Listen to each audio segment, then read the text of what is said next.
For today's program, Garden Portraits, Experiences of Natural Beauty, with Mr. Larry Lederman. Letterman, it's pronounced Letterman. Excuse me, Letterman. Okay. Sorry. Mr. Letterman, I thank him for generously taking the time to spend the afternoon with us to share his experiences in these lovely gardens, which we would probably otherwise never see. And thank you to his associate, Ellen Rubin, who helped us bring this program to you today. Mr. Letterman is an award-winning photographer who is renowned for his publications featuring architectural and botanical images.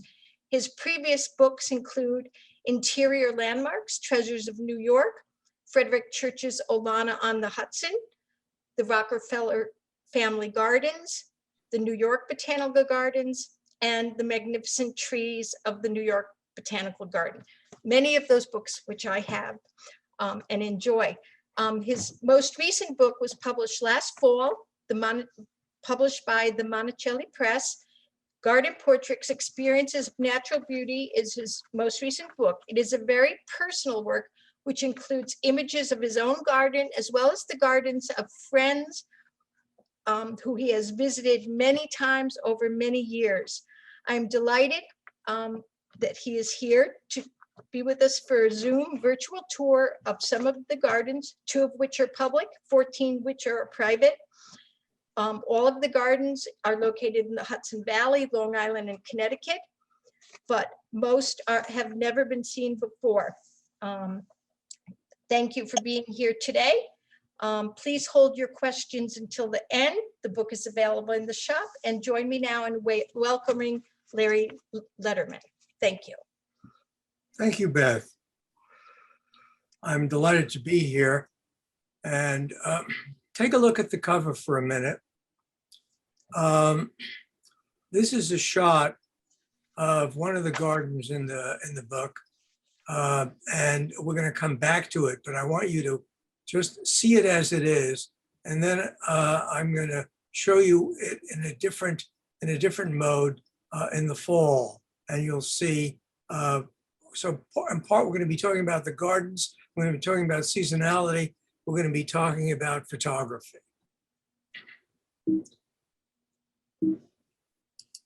This is our first garden, which is in the Hudson Valley. It's an extraordinary garden. It's well over 1,000 acres, and it is designed to, in fact, replicate in a diminutive way the Appalachian Trail. So in the southern end of the garden, you have this cypress swamp, which is sort of about far down as Georgia. And in the northern part of the garden, you have Maine. The person who created this he used to hike the Appalachian Trail, and he devoted over 20 years to create a sense of the trail in his garden. And the midpoint is his house, and that's known as the Mason-Dixon line that divides the north and the south. These trees are deciduous, and the locusts die off, and the next photograph will show you a sense of what happens as the seasonality changes. Here it is. As you can see, the needles fall. They fall into the water. They change the color of the water. They still have their wonderful shapes. They have all the qualities of cypress, and that reflects the fact that they are deciduous and they're in a northern climate. And so they act in accordance with northern trees. This is a small portion of the whole presentation in the book, but it gives you a feeling for what this garden is about and how it's been put together and experienced. It's all native, which means that it has to be weeded constantly to have everything that might well want to take hold there not take hold because they're regarded as invasive. So you can see that the conceit is wonderful, but it's time consuming. My definition of a garden, by the way, is a portal to nature and a stand simultaneously against nature's intrusion. So you build it and you have to keep it. Very, very difficult to keep a garden.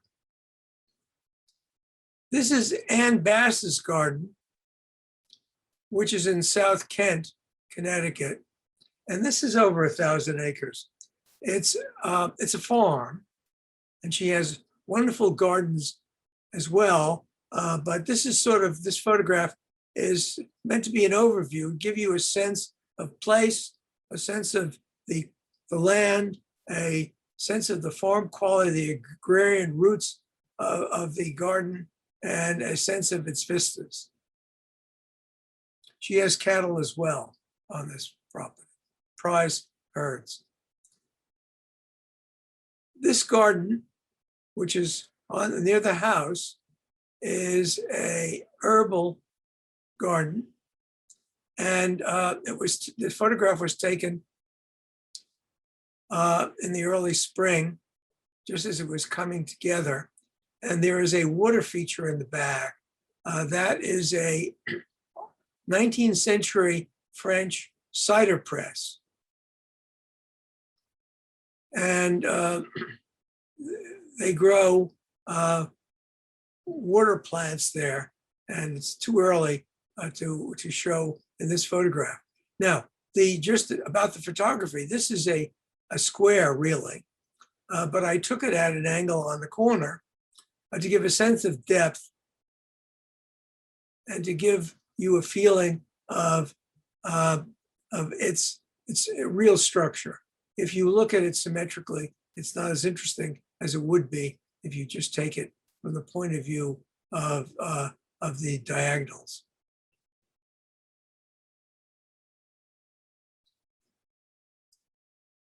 These are Espalier pears, which are in that herbal garden. And this is a detail to show you the structure of it. And there is one pear here. Ann Bass asked me how I got the pear, and I said, well, these are pear trees. I should be able to take a picture of a pear. And she said to me, the deer get there before she does. So when you have that kind of acreage, it's pretty hard to hold off the deer. The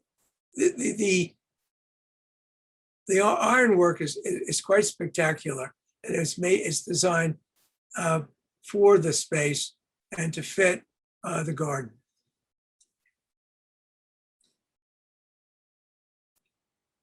This is the beginning of a new garden, the beckoning path. And I want to ask you the question I asked you at the beginning to take notice. Do you see the correspondence between this photograph and the cover? If you look in the center, there's a small Japanese maple there, which is catching the light. Nierenberg, who built this garden and founded Dansk, which is a design company, was very interested in design and in photography and in creating actual artistic renderings as part of the garden. So the garden is an oasis in its structure. There is a 7 or 8 acre pond, and you walk around the pond to see all aspects of the garden. So if you haven't really been able to put this together with the cover, here it is. It was taken in the fog at an earlier time. So light is different. The framing is fairly similar, not exact, but it's meant to give you a sense of depth and feeling for the structure. So you can see what the seasonality does. Now, all these gardens have been taken at least for a full year, many for 3 or 4 years, some for 5 and 7 years, and my own garden for 20 years. So I've spent an enormous amount of time in these gardens, never get tired of them, and just go from season to season and enjoy them. This is in the same garden. This is a very complex photograph. It's almost like a puzzle, or for a painting, it would be a palimpsest, which means that there are layers here. The white area that you see 2/3 up from the bottom is not snow. Those are clouds. The blue is the reflection of the sky on the water.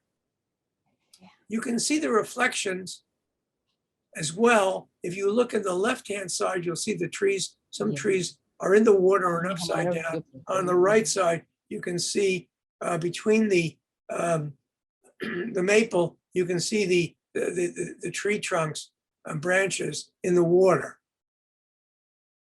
The photograph has a ground that has two grounds. One is the rock in the center on the left-hand side, but in the lower left-hand corner is the ground. I always like to have my photographs grounded. I don't like to take them just with just branches and things like that. I always like the ground to be shown so you get a sense of place.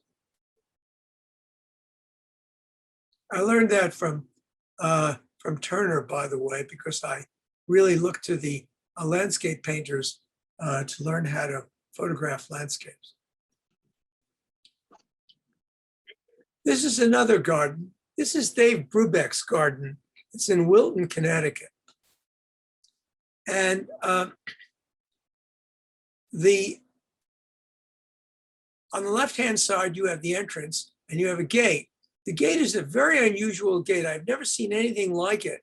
And it relates to the rising sun. It's a Japanese symbol of the nation. The colors are the same.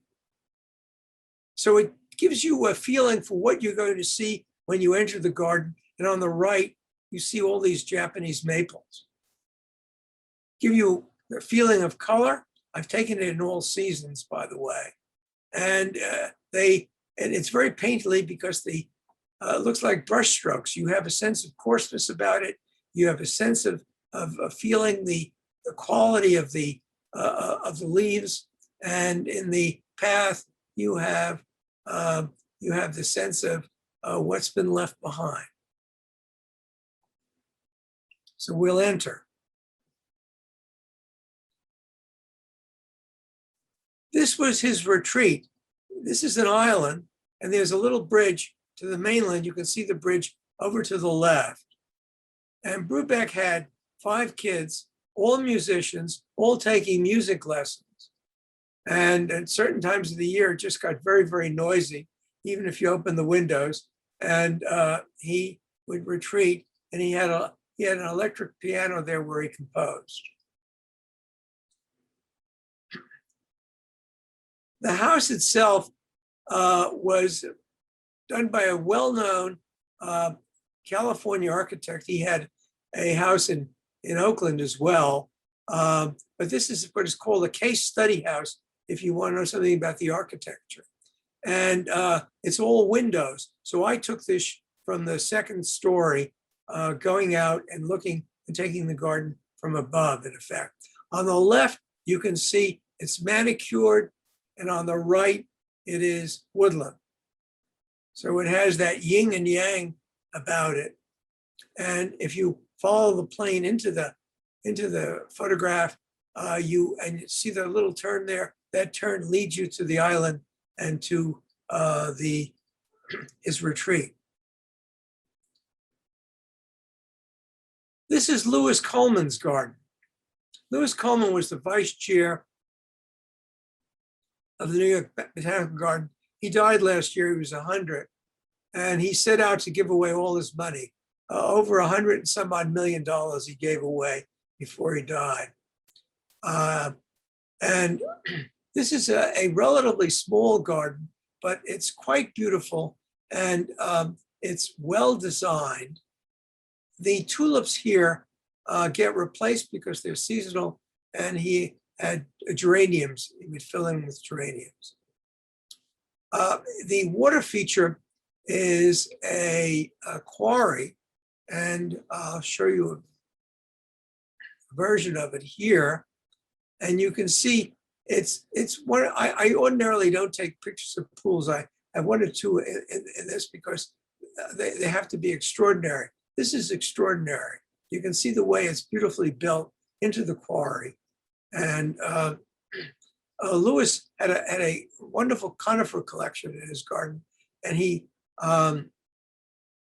basically pruned a lot of this stuff himself. He just got enormous pleasure being in the garden, even into the last year of his life. He was out there pruning. He was responsible, by the way, for the shows at the New York Botanical Garden, because he was also on the board of MoMA. And what happened was, when MoMA closed down at one point for an expansion, he had them move all their outdoor statuary to the Botanical Garden so they could show it while they were closed for a year. And that was the beginning of the garden becoming a venue for having artistic shows. And they have a current one now, which is quite wonderful. You should look it up on the website. And you'll see it's quite brilliant. This is the only Long Island garden. Everything else is in Westchester or in Connecticut. It's Arnie Glimpson's garden. Glimpson was the founder and owner of the Pace Gallery, and his garden is basically a gallery itself. It's very playful. It's wonderful. It's got a number of pieces that are always surprising. And I took this with my camera in such a way that it looks like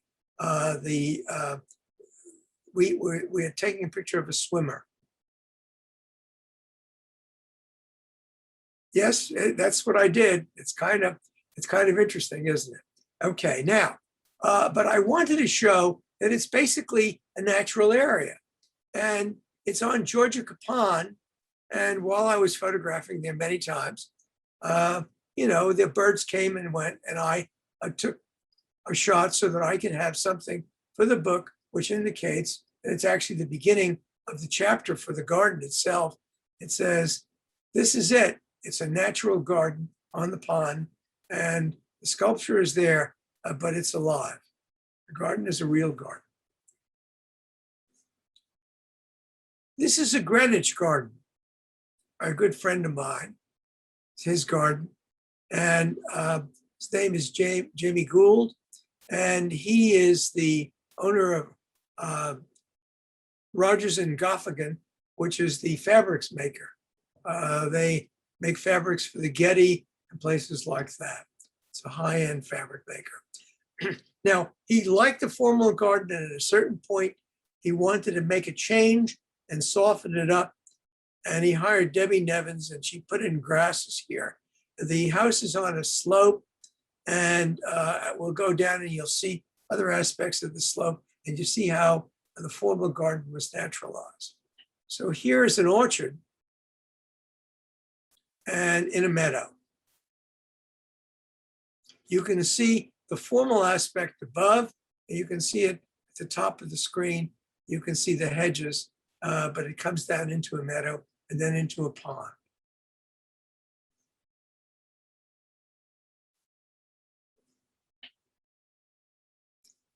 This is my garden. Not my garden, actually, it's my wife's garden. It's called the Hawk's Nest. My wife's name is Kitty Hawks, and so it's her nest. I share it and I photograph it. Now, the very interesting story here. The tree on the right came down in August with the storm. It was over 100 foot tall, and it had been there for close to 100 years. When it came down root ball and all. It didn't break, just came down extraordinarily, and it came to the right, so it didn't affect anything that you see in the photograph. And when we looked at it, we discovered what the problem was. The problem was that its destiny had been determined 100 years ago. When it started as a seedling, it was on a rock ledge. and it couldn't fully grasp all the area around it with its roots. And as it got taller and taller and taller, it became more of a target. And it would last if the storm had been in the fall when it lost its leaves, but it had all its leaves. The storm came, was like a sail, and just took it down. I like to think of Morm's appointment in Samara, where someone was worried about dying and he runs away. And as he's leaving his town, he comes across the traveler who has been, who's on his way to Samara along with him. And he says, and the traveler asks him, "Why are you leaving?" The traveler happens to be Death. And he says, "I'm running away and I want to seek safety in Samara." And Death says to him, "Interesting, because I have an appointment in Samara."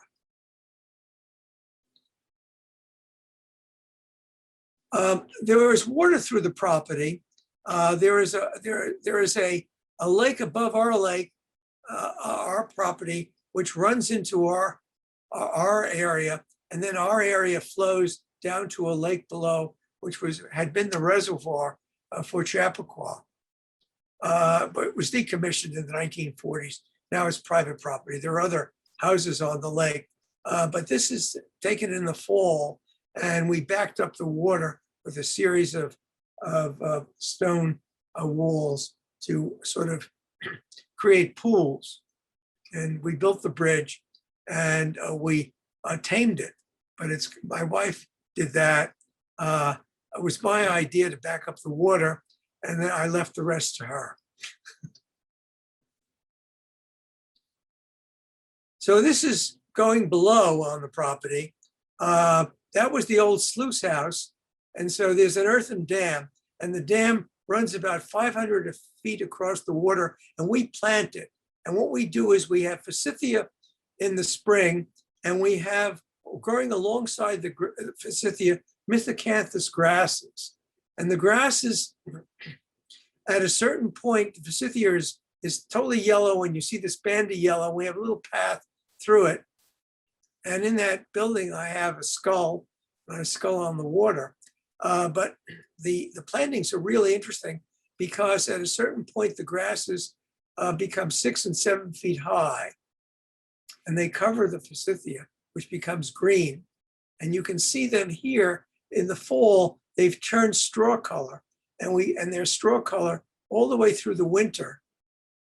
And then in March, we cut them right down to the ground, and we allow the forsythia to have its day, and we don't trim the forsythia until after it flowers. So it's a renewable thing, and we don't take a lot of care of it other than to cut down the grasses and basically prune the forsythia. It's quite beautiful. This is Innisfree that you're seeing now. This is a wall at Innisfree. All the walls are different. It's a public garden. It's gorgeous. And I took it from below to give you a sense of the water feature of it as well. Of course, water flows through and around, but also give you a sense of the whole wall. It's called the Grotto. Now, it's based on the concept of a Chinese scroll, and they call the various gardens at Innisfree cup gardens. They each had their own character. And in the next photograph, you'll see what I've done is I photographed above to give the sense of one garden and the other garden below. So the garden below has a water feature there, and you can see the daffodils are growing around the water. And in the above, you can see there's a conifer collection. But there are many cup gardens, each individual. And what I did was I sort of broke the spell with my photograph to show the connection.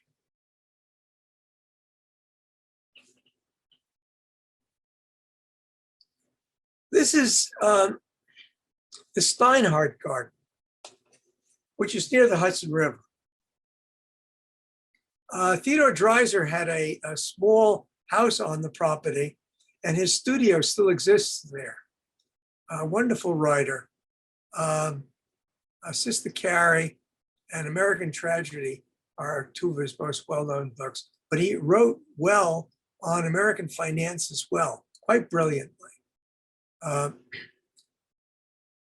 Now, I took this in such a way to give a sense of the torque of the pine tree, and the path sort of emphasizes the torque.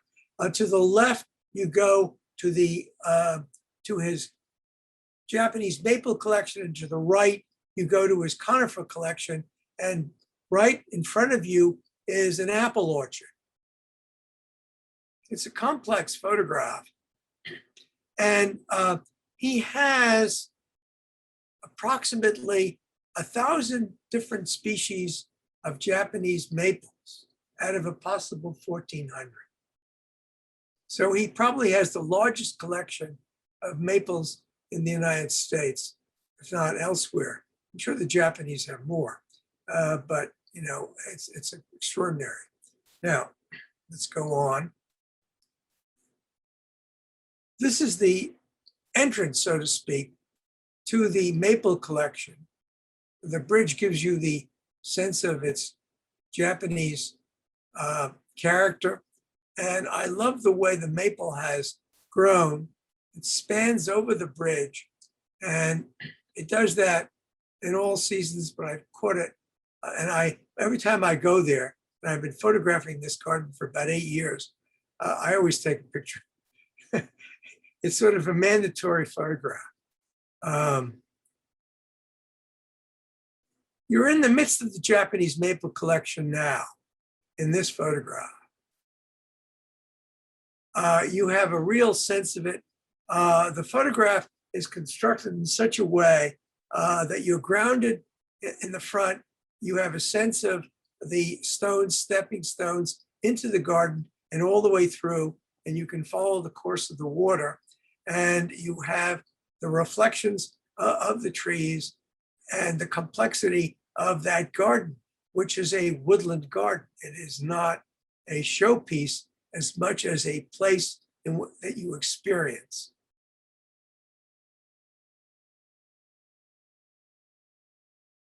It's worth feeling it. He used to open it up.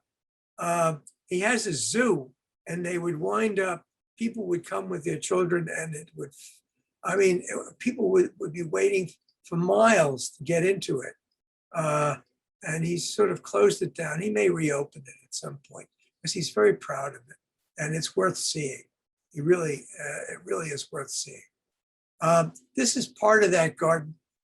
If you remember Big Bamboo at the Met, the Starn twins built a bamboo structure up above, and there's a rill where water flows, and the water flows to this rock, which he built and constructed as sort of a piece of sculpture. And the water flows down into a pond, and he has all kinds of waterfowl there. And he has, as well, he has an aviary on the property. It's about 40 acres, but it's jam-packed with all kinds of things.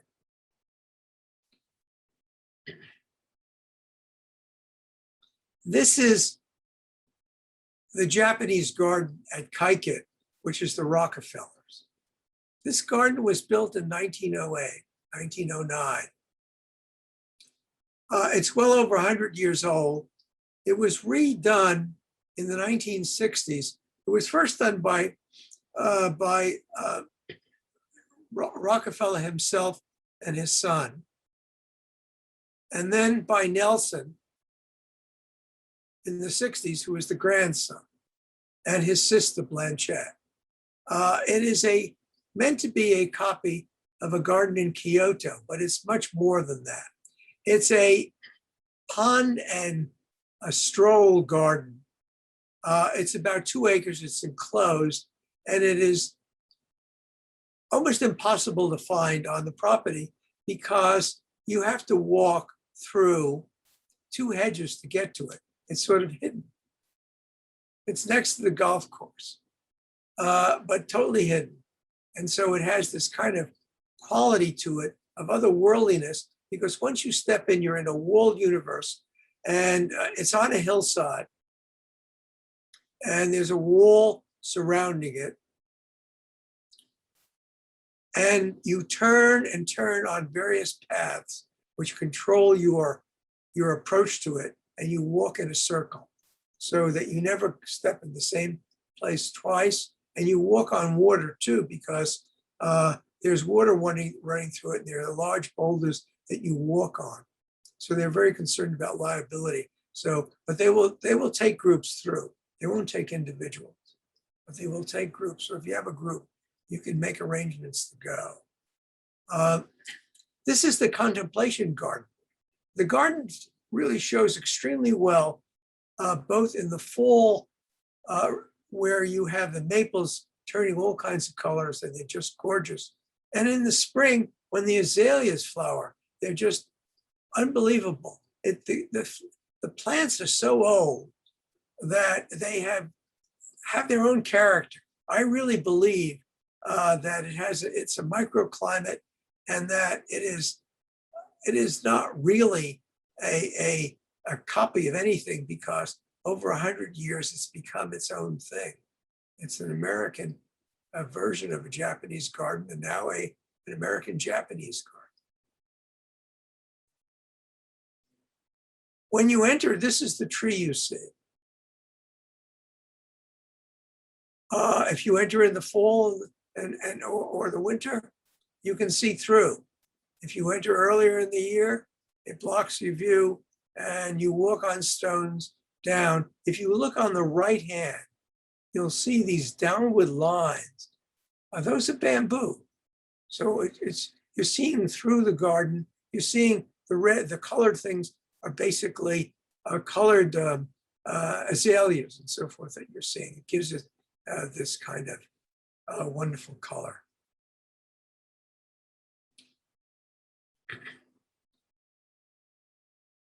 This is Ed Marin's garden. Ed Marin was an antiquities dealer. And this is a very complex garden. It's a relatively small, but really complex. You can see the zigzag walk into it. This is the entrance. And there's a parking lot right in the forecourt here for a couple of cars for the family. But you walk in, and the toadstools are concrete, but they've been there so long that they're just basically covered in moss. You have the layer of the of trees here, and then as you walk in, there's layers of shrubs, and if you look all the way through, you can see a roof of the house, barely. But it's high up. It's high up, and he overlooks a lake. And in the next image, we should be able to see his overlook. There it is. In the left, he had this glass overlook prepared from the house where he is above. And he loves the trees. I love the trees. And he loved to be in the branches. So in the house, you're basically above the trees. When you walk out, you're at the branch level, and you're looking down, into the water below.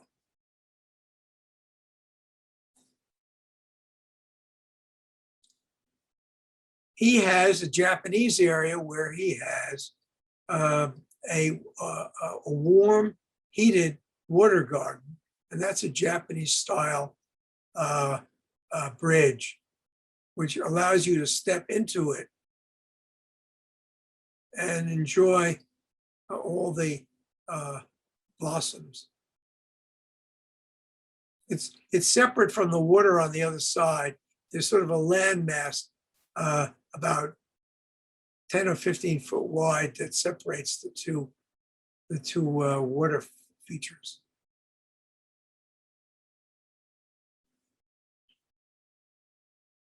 This garden is called River Hills.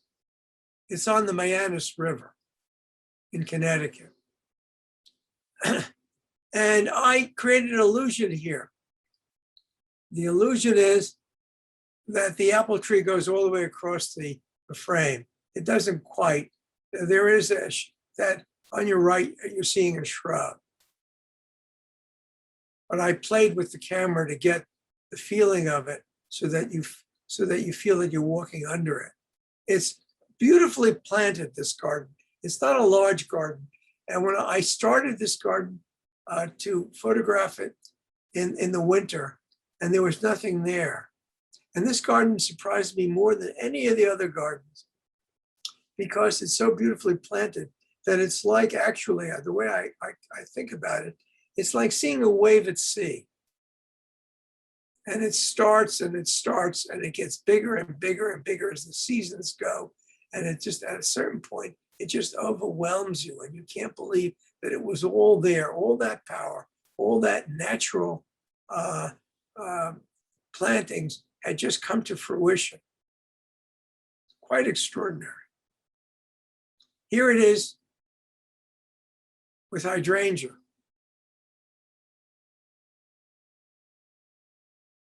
You can see the shrub, the apple tree, all the way across to some degree, but it stops. And you can see all the plantings. It's well done. And this is a wonderful area here that we're showing, which is part of the garden. These are sycamore trees or London plane trees. And what she's done is she's basically made them into a awning for her outdoor table. So they're entwined, and when it leaves, you kept away from the sun, but she has a very, very sunny flower garden right there so that you're eating in the midst of it.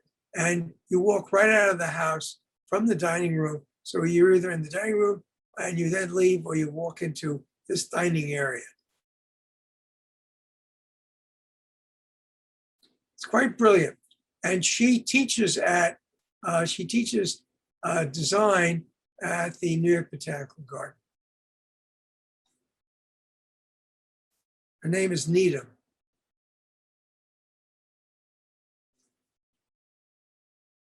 This is an extraordinary garden as well. This is Henrietta Sewer's garden, and she was a remarkable person. I met her when she was in her early 90s. She lived much longer. She lived close to 100. And I was just captivated by her. She had that effect on men. She was delightful. She was highly intelligent, feisty, and full of anecdotes. She created for Bloomingdale's the furniture rooms in their showrooms. And she did it for a number of other retailers as well. So she was a designer by trade, and her husband was the leading restorer at the Frick. And he did the classical paintings at the Frick. So between both of them, they had this wonderful eye for color. And but they were plants people. They just collected everything they could. And you see it here in the entrance to the garden. And it's very bountiful. But he died fairly early. And so she did it. She carried it on and did it herself and collected plants. And she has extraordinary collections of plants. She collected plants from the the Brooklyn Botanical Garden as well when it closed down. She has collections of maples that no one else has. And she had no money, but she did it just by her sheer energy. So here is another aspect of the garden. That's a sequoia, and you have a sense of there being a place to walk, but you can see it's chock full of flowers and so forth, bluebells that just run through the garden. She's got lilies that run through the garden. It's amazing what's there when you go in the spring. She had an outdoor table, and I love this table, overlooking a pond. And whenever I went there, I would always take a sandwich so I could sit there and eat. and overlook it and just enjoy it. So here I am again showing you outdoor tables. But in fact, these gardens are good for that. Really good for that. And you can see how intensely planted this garden is.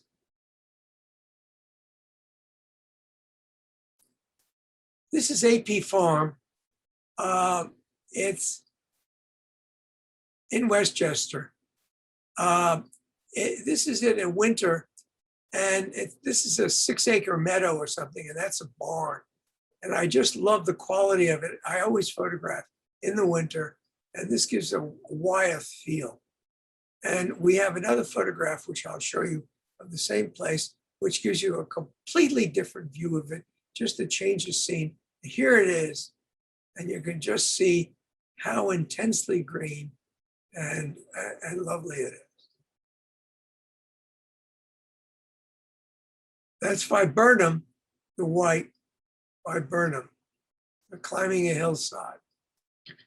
And in the corner, you get a hint of the formality of a garden, because they also have formal gardens as well. And this takes us, I think, to our last garden, which is a formal garden, and it's called Sleepy Cat Farm. This is a labyrinth below and a awning feature which holds the wisteria. It's the only real formal garden in all these gardens, most of them a woodland garden. And I included it because of this formality. So here you have a sense in this next photograph of the formality. And the labyrinth now contains the sundial, and you can see there's a reflecting pool and there are topiary.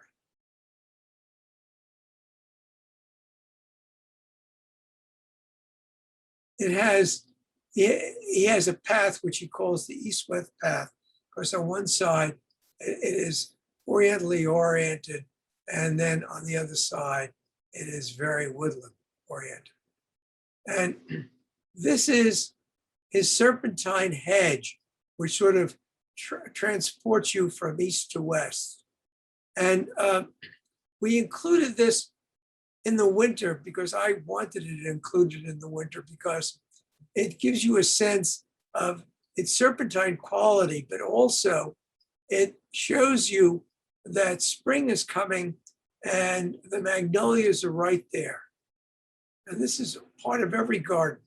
Winter is really a very, very important part of a garden, and it's a healthy and warm part of the garden. And that finishes it. And I open it up for questions. I think I'm about right on time. Yeah, so if you have any questions for Mr. Letterman, please type them into the chat. We have a few already, and I will type something up really, so you should see that. So the first question was the boulder in the Coleman garden placed there, or was it already there and the garden designed around it? The boulder, it wasn't, the boulder is in the, that's the photograph of Ann Bass's garden. It was there. It was there. No, no one moved anything like that around. Although, the garden in which everything was moved around is the first garden, and there are huge boulders in that garden, and they were all taken from the property and moved around and placed strategically. So the Hudson Valley Garden or Woodland Garden is one which is basically in place. Now, in the cover, that feature there was placed there by Nierenberg as well. Okay, but on the other stuff, they were there. But you can't tell really in a way.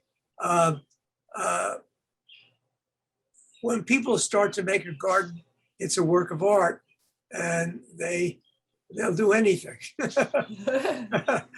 to express themselves and to express the garden, you know. So I mean, I think the questions are very good. Great, thank you. We had another question by Colleen, who asked, where is the garden? I believe that was the one that was modeled after the garden in Kyoto. Oh yes, that one, the one that garden is in Tarrytown. It's on the Rockefeller estate, and the gardens are open there. The Japanese garden, you have to make a special appointment with a group to get in, but it's in Tarrytown. It's on the Hudson.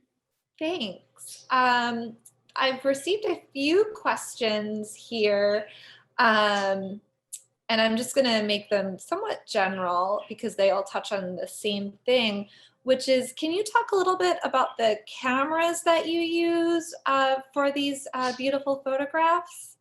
Yeah, okay. Well, I started basically with a Leica camera, which is basically a journalist camera. And after a year or so, I realized it had limitations, and I got a Nikon camera. And a lot of the photographs I've taken over the years was done with the Nikon camera. For the last 6 years, I've been using a medium format camera. So it's larger and has a larger sensor. Early on, when I've been photographing for about 20 years, and I started with film and then slides, and then I moved to a digital format. And because I saw that digital format was going to basically take over, and I got in fairly early. So the cameras I've had for the last 15 years are probably all digital. Okay. So the camera I have now is a Pentax. It's clunky in the sense that there are cameras now which will do away with the mirror aspect and make them smaller. But I find that my camera, the Pentax camera, the sensor is very, very good, and the lenses are extraordinary. And I can't depart from it because I've tested everything, and I find that my camera really holds up. And so I keep it, and it's been wonderful. In fact, I bought a second one because I photograph all the time and I do it professionally. And if something breaks, I have to be able to get it fixed. So I carry 2 cameras when I travel. Thank you. Any other questions about photography? Oh, one thing. All these photographs are taken with a tripod. And when I first started, I was hand holding my photographs, and I thought I had brilliant photographs. And I was asked to do a show, and we thought we would do it large. We blew them up, and we discovered that they were all out of focus. And it was very, very disturbing. And they were not out of focus when they were small, but if you move at all, you get a duplicate image one way or another. And so right then and there, I vowed never again. And tripod it was. And it's a brilliant instrument. It allows for all kinds of flexibility. People think it's like having a cane. It is not. It is something which is extraordinary. It's like having a motorcycle. Okay. I want to compare it to movement. It allows you to do things you couldn't otherwise do because you can shoot in the dark, really, and you can make long exposures, and you don't need fast, expensive lenses that won't do the job anyway. When you get down to it, if you want to use low light, you have to use a tripod. If you want to have images that have real quality, you have to use a tripod. And the nice thing about having a tripod is if you go somewhere and you put up the tripod, people will leave you alone. So it carries with it a badge of authority. Which is sometimes needed, right? That's because I find that people will will see where I'm at, and they want to photograph the same thing. They don't even know what I'm photographing, but they want to photograph the same thing. They think they know what I'm seeing, but in fact is, when I have an image, I'm not taking the thing exactly in front of me. Thanks. We have another photography question, less about the cameras and more about your process. Seth asks, do you do much post-processing? Okay, the answer is that I try to do as much as I possibly can in the camera. The camera is a wonderful instrument, and it does all kinds of things for you. Any mediocre or good camera will have a histogram so that it will tell you the range of the light. So when I take a photograph, I read the histogram. And the new ones now, you can read it before you take the picture, so you take a picture, you read the histogram. And it tells you if you're overexposed or not overexposed, if you're underexposed, and so forth. So, and then I bracket. So when I take a photograph, I'll take 3 or 4, sometimes 5 pictures of the same thing, all stable on the tripod. Tripod keep steady, and I'm then fooling with the light. I'm dealing with the light in all its ranges, so that when I get back into the studio, what I'm looking at is a choice of photographs which will allow me to basically do the least amount of work possible to it, because I want them, now I will crop occasionally, and a lot of these photographs in this book are cropped by the editors. But I don't try to enhance them and make them look like they pop out of the page. If they pop, it's because of the fact that the color is remarkable. And I've chosen light which will allow for the color to show. In other words, you have to also, you can't control your environment. So you have to come when it works. And so you photograph early in the morning, you can photograph in the afternoon. If you're photographing in the woods and there's a canopy, you photograph at night, in the late hours, to get kind of beautiful, mellow light. And if you don't get good photographs, you have to come back. Okay. And I spend at least a year photographing a garden in all seasons. And so I know that some days it'll rain and it rains. Some days they're going to be awful, but I'll find the light that I need, and I know I'm going to come back another day so I can get it. The idea of going once and saying, been there, done that, doesn't work. Which garden took you the longest to photograph? Excuse me, which garden have I? Which garden took you the longest to photograph? Took the longest. Oh, yeah. Well, you can finish, but then they start up again, or they change, or something happens. I'm now photographing 5 major gardens in Wilmington. I'm doing the DuPont gardens in Wilmington, all 5 of the major gardens. And that's going to take about 15 months, 2 springs, and around the clock during the seasons. And I go regularly there, and I spend a day or 2 or 3, depending on the weather, and I take photographs of it. So it's very intense, and you take a lot of photographs, but you get to know the gardens very well. It's very enjoyable. The gardens are very large. These are not simple things. Longwood is larger than the Central Park and the New York Botanical Garden put together. So you think about it. And a couple of the other gardens are quite that large. And even the smallest garden is about 150 or more acres. So now I have been photographing the New York Botanical Garden for 20 years. And I never get tired. And I have photographs that become important because things change. For example, the alley at the New York Botanical Garden has these tulip trees that are over 100 years old. They're dying now, and they're starting to replace them. I have photographs of that LA over a long period of time, and I'm now photographing them as they replace them. So not only are the photographs beautiful, and they're meant to be beautiful, but they're documents of history. So they have that quality to them. So that's the way you have to think about your work. The thing about your work is that whatever it is, it keeps track of what's there, and that's very important. And besides that, if it's a good photograph, well, people will really like it. Thanks. We have another question.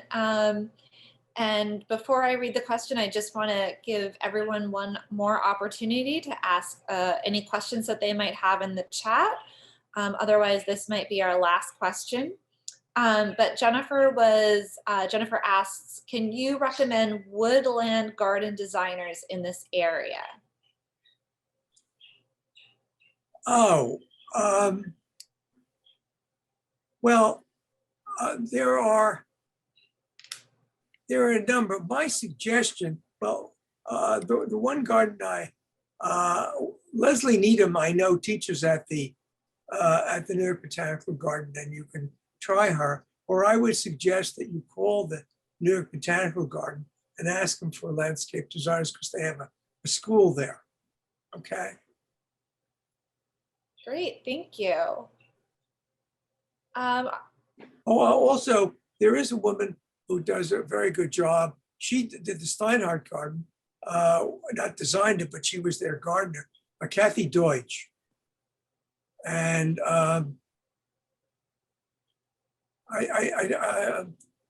if you need her number, we'll help you get it. But okay. Yes, I would be more than glad to make that connection. Okay.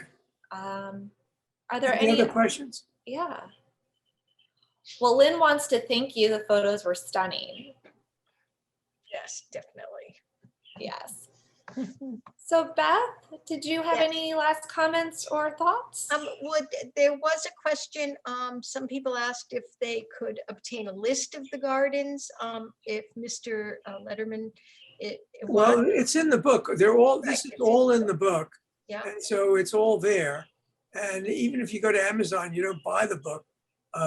You can get the list, or you can get it in the library at the Albany Museum. Mm-hmm. Very good.